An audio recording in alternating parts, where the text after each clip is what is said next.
Hi everyone, my name is Kiera and I'm a night shift NICU nurse. I just wanted to take you through a night shift or just a typical shift in the NICU since every night can be different. I work in a level 3 NICU. We do not do any surgeries, we don't keep any super sick cardiac patients, we don't do trachs, and we don't do ECMO. Otherwise, we do and can take everything else. I just wanted to take you through what a typical shift in the NICU is like for me. I wrote out all of my notes just so I don't forget everything and so I can kind of move at a quicker pace.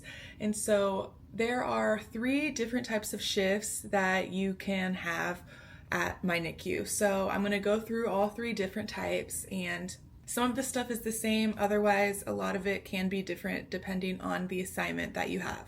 Our shifts are usually from 6:45 p.m. to 7:15 a.m. Obviously, every shift can look a little differently, but depending on your assignment, how the babies are doing, whether you get an admission, or how well the unit is staffed. The first thing we do when we clock in is get bedside report with the day shift nurse. During report, we go over the baby's history, the respiratory support that they're on, feeding schedule, any medications that they're taking, IV fluids, any labs that need to be done, and anything important that happened during their shift.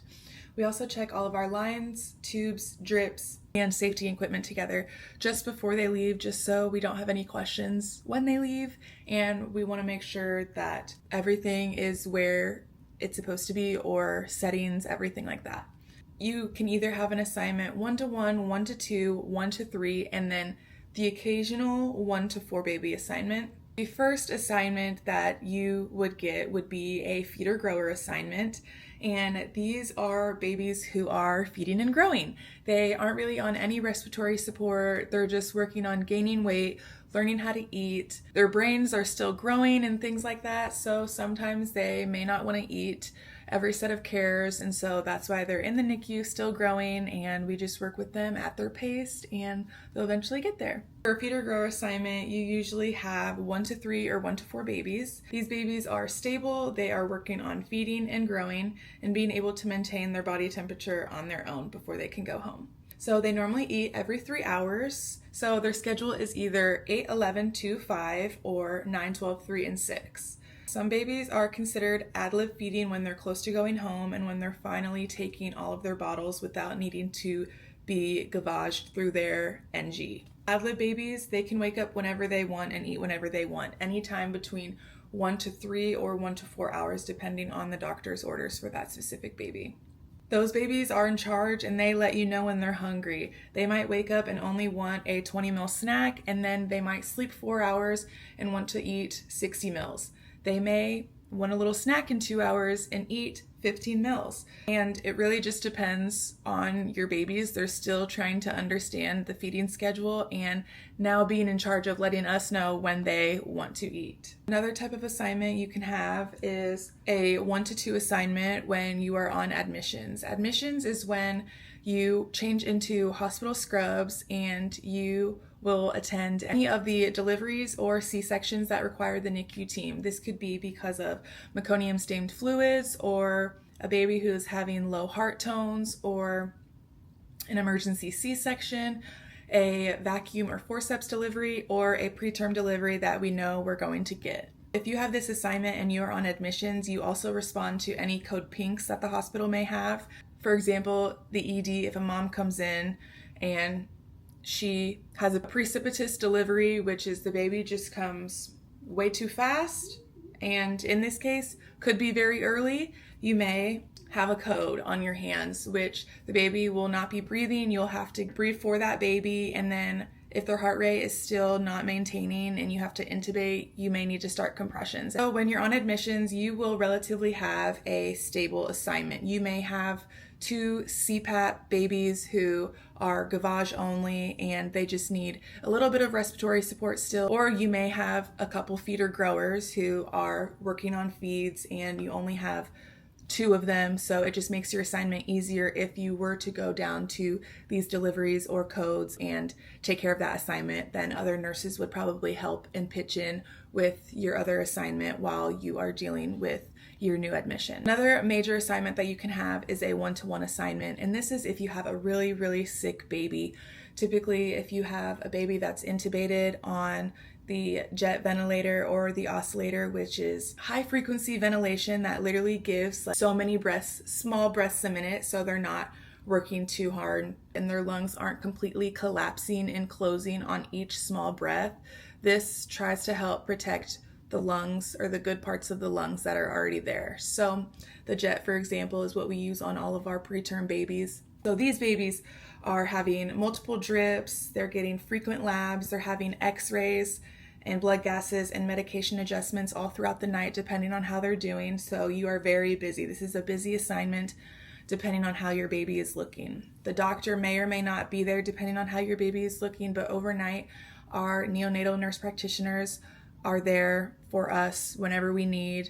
They're doing 24-hour shifts, so if there's changes in your baby's assessment and you need to call them, they will be there to your bedside to help and figure out kind of next steps. So you're working with respiratory therapists very often for these patients, depending on if you need to reposition them, which may or may not be often. Some babies do not like being on their back, so if you already do cares and they are not happy, you may in 30 minutes to an hour need to readjust them. Even if you have a stable baby and they have an IV, for example, that's running fluids, you are checking that line every single hour to make sure it hasn't infiltrated and it still looks good. If your baby has an ET tube, a tube down their throat that's helping them breathe, you are checking that also every hour to make sure it is in the same exact location it should be. So if you have a 2.5 centimeter tube and it is supposed to be at the 6 at the gum, you need to be checking that every single hour, because if there's any movement or any play or anything like that, that can significantly affect how your baby is breathing and doing. You do not want an extubation happening on your hands. If you are not checking these babies and they may be moving, wiggling around in there, and you all of a sudden hear your alarms and see that your baby is satting in the 50s and their heart rate is 100, you better be running into that room, because they may have self-extubated and you may need to bag that baby until the nurse practitioner gets to your side to be able to re-intubate. So intubated babies, when they're sick, they may have touch times only every 4 hours. So 8, midnight, and 4. And so you really want to cluster your cares for all of these babies, no matter if they're feeder growers or anything. You want to make sure that you have all of the stuff you need the time you're going in to do cares. You don't want to disrupt them 30 minutes later when it could have been paired together with next feeding or earlier feeding.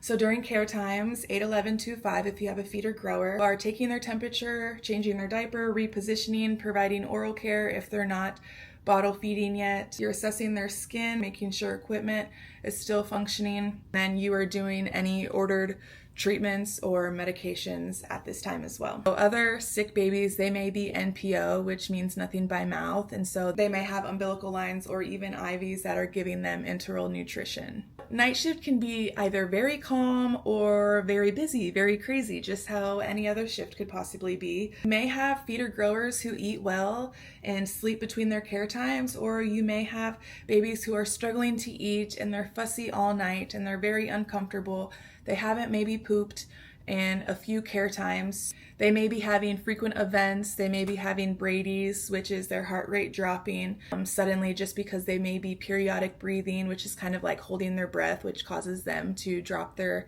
SATs and their heart rate. Which is why these babies are given caffeine, because it stimulates their respiratory drive to start working. On night shift, we also do weights every single night and measurements every Sunday. Day shift mostly does the baths just because families and parents are there during the day and they really like to be a part of those. Not saying that we don't do them sometimes on nights, or if parents do not come, sometimes we will go ahead and do baths. Going on with that, not many parents are there at night just because they may have other kids. They may have to have gone back to work. They may live hours away. And so sometimes if parents do stay, they're there for like the first care set, which is either 8 or 9 o'clock. And they help feed and do baths if we do baths in the evenings. So otherwise, some parents do stay the night. It's not very common. You're allowed to, and we have couches that pull out and we have bedding and things like that. It's very loud. Not many people want to be there. It is hot on the NICU. We have to keep it like 75 degrees or so for those babies. I mean, I don't even like being hot, so I don't love that either. Throughout the night, we are also charting on our assessments. We're helping other nurses if they need help, if they have fussy babies or need help with their ad lib kid who's already ready to eat again or have a little snack. You're doing feedings, you're doing diapers, you're doing medications, you're checking on your babies hourly. Around 6:45 a.m., the day shift is coming along and you're finishing up charting, making sure everything is in for your specific shift. And then again, you are going to do bedside report and do all of your line checks and vent checks with your nurse. You're going to answer any questions that they may have and just let them know how their night was and any updates. I feel like that is most of what I could think of. If you want maybe a little bit more like hourly in depth, let me know. But that's kind of like the 3 assignments that you can have and how that can kind of change how your night and your shift looks. Every assignment is different, every baby is different, and so each shift can be extremely different. One thing about the NICU that's really nice is you can sign up for consistents or primaries. A lot of hospitals use primaries, but we use consistents. So you can sign up for consistent babies. If they're there for months on end, you can have a consistent that you primarily take care of. Every shift, you are most likely getting that assignment and that baby. You develop relationships with those families. They know you, you know them, and you really start to understand those babies that you have consistently, and you're a good judgment and advocate for those babies depending on if things change during your shifts. Thanks for watching. See you next time.